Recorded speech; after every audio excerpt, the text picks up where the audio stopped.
Nah, kemudian setelah musannif ini menyebutkan tentang keutamaan-keutamaan bulan Ramadan itu sendiri, beliau selanjutnya akan menyebutkan apa sebenarnya maksud daripada puasa. Lah, kalau tadi kan kita membahas dari segi bulannya, dari segi waktunya, khususnya dari bulan Ramadan itu sendiri, dari waktu itu sendiri. Lah, sekarang musannif akan menjelaskan tentang apa sih maksud dari puasanya itu. Maksudnya dari puasanya, bukan dari bulan Ramadannya. Maksud dari puasa sendiri itu apa sih sebenarnya? Di sini musannif akan menjelaskan. Beliau melanjutkan, bismillah, hadza an Ramadan bidzat. Ini yang sudah dijelaskan barusan itu adalah dari dzatiyah Ramadannya, dari segi bulannya, waktunya. Amma anisyam, adapun dari segi puasanya, fa innahu faridatun, maka sesungguhnya puasa itu adalah kewajiban katabahallahu ala jami'il umam qablana, yang telah diwajibkan oleh Allah Subhanahu wa taala terhadap seluruh umat sebelum kita, yaitu umat sebelum Nabi Muhammad Shallallahu alaihi wasallam. Kama huwa nasul ayat, seperti yang sudah dijelaskan di nas ayat yang disebutkan di dalam Al-Qur'an, seperti halnya disebutkan kutiba alaikumus ya ayyuhalladzina amanu kutiba alaikumusyamu kama kutiba alal ladzina min qablikum la'allakum tattaqun. Wahai orang-orang beriman, diwajibkan kepada kalian semua itu puasa seperti halnya diwajibkan terhadap umat-umat sebelum kalian, supaya kalian itu bertakwa. Jadi puasa itu bukan cuma kewajiban bagi umat Nabi Muhammad saja, tapi puasa sendiri itu sudah diwajibkan juga oleh Allah kepada umat-umat terdahulu sebelum umat Nabi Muhammad Shallallahu alaihi wasallam. Kemudian di sini dilanjutkan, wasyamu faridotun azimatun, dan puasa itu adalah kewajiban yang agung. Li'annahu, karena puasa tersebut itu adalah tarbiyatun wa tahdzib, yaitu latihan dan penyucian diri. Tarbiyatun lin nufus kaitam laka zima manufusiha, yaitu latihan untuk nafsu kita supaya dapat mengendalikan supaya dapat memegang kendali atas nafsu kita. Falatan valid, sehingga nafsu kita itu tidak terlepas, tidak liar. Wala taquduhu nafsuhu ila hawaha, dan nafsu tersebut tidak menggiring kita atau tidak menyeret kita untuk mengikuti hawa nafsunya, apa yang dia inginkan. Wa tahdzibun, dan juga merupakan penyucian diri, laha bit tadarrub ala fi'lil khair, dengan melatih diri kita untuk melakukan kebaikan, wal ibtiad anisyar, dan menjauhi keburukan. Jadi puasa itu tujuannya apa? Tujuannya adalah untuk sebagai latihan. Latihan apa? Latihan nafsu kita, supaya kita dapat mengendalikan nafsu kita, supaya kita itu nggak ikut dengan apa yang diperintahkan oleh nafsu, tapi nafsu yang harus ikut dengan apa yang kita inginkan. Dan juga puasa itu merupakan penyucian diri dengan cara melatih diri ini untuk melakukan kebaikan dan menjauhi keburukan, seperti halnya yang hal tersebut itu diperintahkan ketika Ramadan. Kita nggak boleh makan, minum, nggak boleh menunaikan syahwat kita, hubungan suami istri, dan diperintahkan untuk banyak melakukan kebaikan. Itu adalah sebagai bentuk latihan kita, sebagai penyucian diri kita dari puasa itu sendiri. Nah, kemudian falaisa syiyamu huwal imsaku anil akli wasyurbi wasyahwah. Maka puasa itu bukan hanya sekedar menahan diri kita daripada makan, minum, dan juga syahwat. Wa innama huwa a'zamu min dzalika bikatsir. Akan tetapi puasa itu jauh lebih besar daripada hal tersebut. Puasa itu enggak cuma sekedar hal remeh, sekedar meninggalkan makan dan minum saja, tapi makna dari puasa itu jauh lebih dalam daripada hal tersebut. Innahu al-ibtiadu an ma'asillahi kulliha. Sesungguhnya puasa itu maksudnya adalah menjauhi segala larangan Allah Subhanahu wa ta'ala. Semua maksiat kepada Allah itu kita jauhi. Itu adalah maksud dari puasa. Jadi puasa itu bukan cuma menyuruh kita menjauhi makan dan minum, bukan cuma menyuruh kita itu untuk menahan supaya tidak berhubungan suami istri di siang hari bulan Ramadan. Tapi maksud puasa itu adalah supaya kita ya juga menjauhi maksiat-maksiat yang lain. Jadi bukan cuma menjauhi makan dan minum aja. Kalau cuma menjauhi makan dan minum berarti nggak apa-apa melakukan maksiat, ya nggak gitu juga. Jadi maksudnya puasa itu supaya kita itu menjauhi seluruh larangan Allah. Jadi makan dan minum itu asalnya mubah, asalnya itu berhukum halal. Lah kalau yang halal aja disebabkan puasa itu diharamkan, maka lebih-lebih lagi itu adalah perkara yang asalnya itu memang haram. Yang mubah disebabkan puasa itu menjadi haram. Apalagi yang memang dasarnya itu haram, maka dengan adanya puasa khususnya di bulan Ramadan itu lebih asyaddu haraman, itu lebih lagi haramnya. Seperti halnya fardu kalau dilakukan di luar sunnah dilakukan di dalam Ramadan itu diberi pahala fardu. Fardu yang dilakukan di dalam Ramadan itu diberi pahala 70 fardu. Maka puasa juga maksiat juga seperti itu. Maksiat yang sebelumnya mubah yang sebelumnya diperbolehkan sebelum Ramadan itu dilarang ketika Ramadan, yaitu makan dan minum. Dan juga apalagi maksiat yang memang di luar Ramadan itu sudah diharamkan, maka di dalam Ramadan itu jauh lebih diharamkan lagi, jauh lebih diperingatkan untuk meninggalkannya. Jadi seperti itu. Faqad nabbaha syari'u fihi ala daruratim tilakil lisan.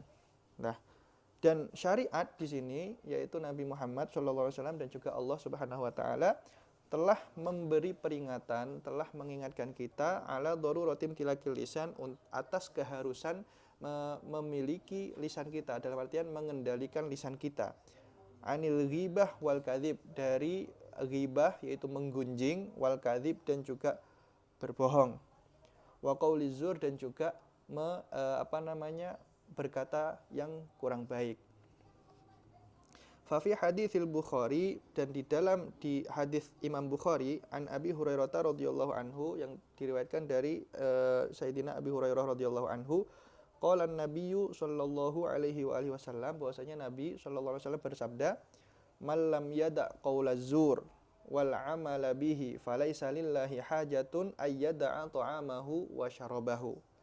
Man lam yada' qaula zur, barang siapa tidak meninggalkan perkataan yang buruk, wal amala bihi, dan pekerjaan buruk, falaisa lillahi hajatun, maka tidak ada keinginan dari Allah Subhanahu wa taala. Allah itu tidak menginginkan ayyada'a ta'amahu wa syarabahu, dari puasa dia, dari dia itu meninggalkan makan dan minumnya. Allah tidak butuh, Allah tidak ingin menerimanya. Wa huwa inda Abi Dawud wa Tirmidzi wa Nasa'i wa Ibnu Majah, dan lafaz tersebut itu juga diriwayatkan dalam riwayat Abi Dawud wa Tirmidzi wa Nasa'i wa Ibnu Majah. Wa lafzu inda Ibnu Majah, dan di dalam riwayatnya Imam Ibnu Majah menggunakan lafaz malam yada qaula zur, barang siapa tidak meninggalkan perkataan yang buruk, wal amala bihi, dan pekerjaan buruk, falaisa wal jahla, dan kebodohan, falaisa lillahi hajatun, maka tidak ada keinginan dari Allah Subhanahu wa taala ayyada'a ta'amahu wa syarabahu, terhadap puasa dia, terhadap dia itu meninggalkan makan dan minumnya itu.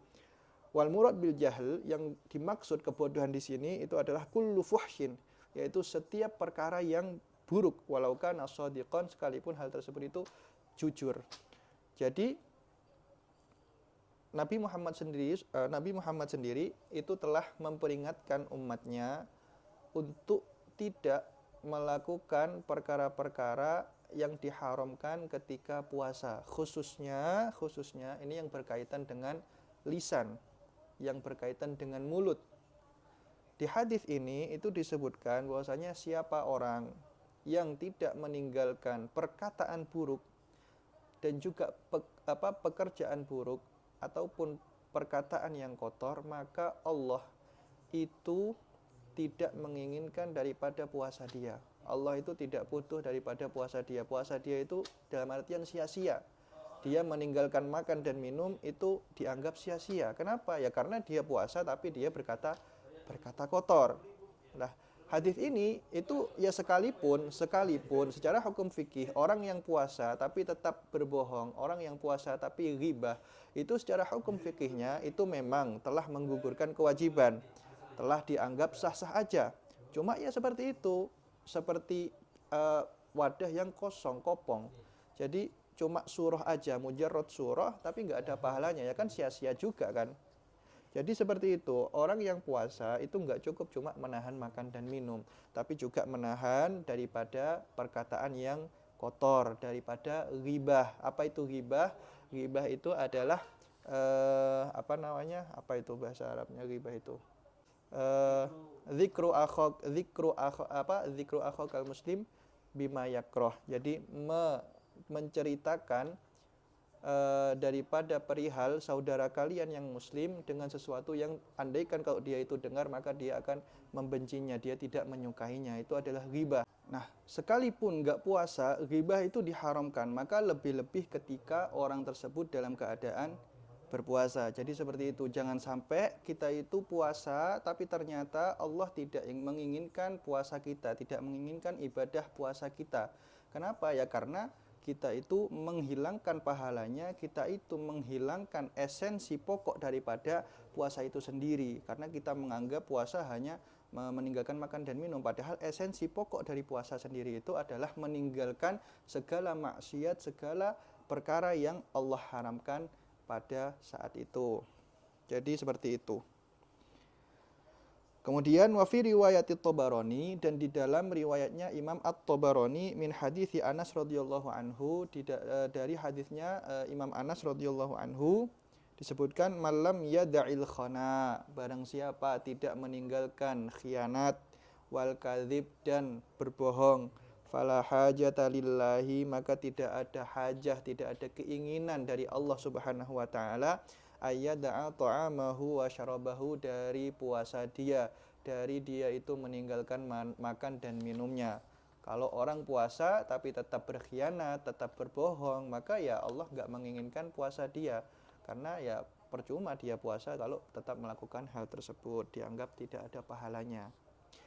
Wa akhrajal Bukhari an Abi Hurairah radhiyallahu anhu, dan Imam Bukhari itu meriwayatkan dari Abi Hurairah radhiyallahu anhu aidan, qala Rasulullah sallallahu alaihi wasallam, bahwasanya Rasulullah sallallahu alaihi wasallam itu bersabda, qala Allahu, Allah berfirman. Ini kata Rasulullah ya. Kullu amal ibni Adam lahu, setiap amalnya setiap amalnya Ibnu Adam itu untuk mereka sendiri, untuk diri mereka sendiri. Illa syiyam, kecuali puasa. Fa innahu li wa ana ajzi bihi, maka sesungguhnya puasa itu untuk Allah dan Allah yang akan membalasnya. Wasyiyamu junnatun, dan puasa itu adalah tameng. Fa idza kana yaumu syiyami ahadikum, maka barang siapa kalian itu berada di tengah hari puasa kalian, fala yarfuth, maka jangan berkata kotor, wala yaskhab, dan jangan marah. Fa in sabahu ahadun, jikalau ada seseorang yang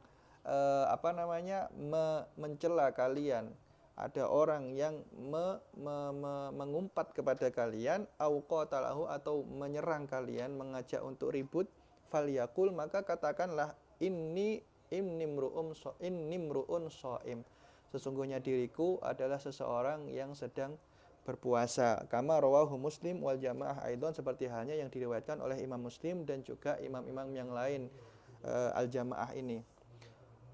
Jadi puasa itu seperti yang diriwayatkan oleh Nabi Muhammad SAW, bahwasanya Allah berfirman, setiap amalnya Ibnu Adam itu untuk mereka sendiri. Amalnya Ibnu Adam itu semuanya itu ya kembali mereka sendiri. Bukan untuk Allah, jadi untuk ya kebaikannya mereka sendiri. Kecuali puasa. Puasa itu Allah bilang itu adalah li, untuk Allah sendiri itu. Allah yang meminta puasa itu sendiri. Jadi wa ana ajzi bihi, dan Allah sendiri yang akan membalas puasa itu. Jadi enggak ada yang tahu berapakah kita itu akan diberi ganjaran atas puasa kita. Bahkan disebutkan, diterangkan oleh guru-guru kami bahwasanya para malaikat pun yang mencatat amal kebaikan kita itu tidak mengetahui secara pasti berapakah pahala yang akan Allah berikan. Jadi pahalanya itu disamarkan, bukan dicatat oleh malaikat. Malaikat sendiri itu nggak tahu berapa pahala daripada puasa itu sendiri.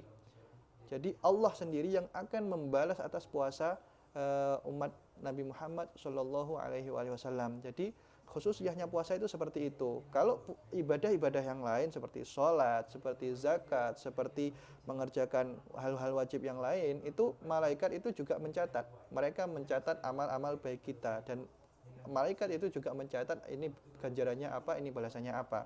Tapi kalau puasa, malaikat sendiri itu juga nggak tahu berapakah ganjaran yang akan Allah berikan, karena Allah sendiri yang akan memberi ganjaran atas puasa itu sendiri. Jadi seperti itu.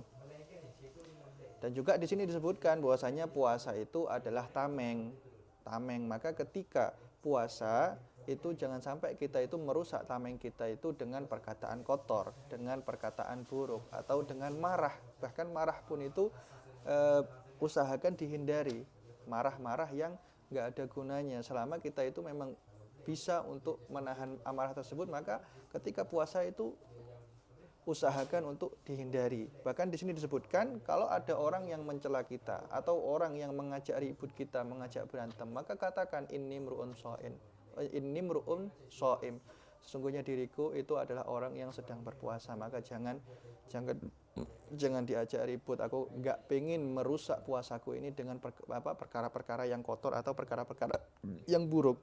Jadi berusaha menahan hawa nafsunya, berusaha untuk tidak melakukan hal-hal kecuali yang diridhai oleh Allah Subhanahu wa taala.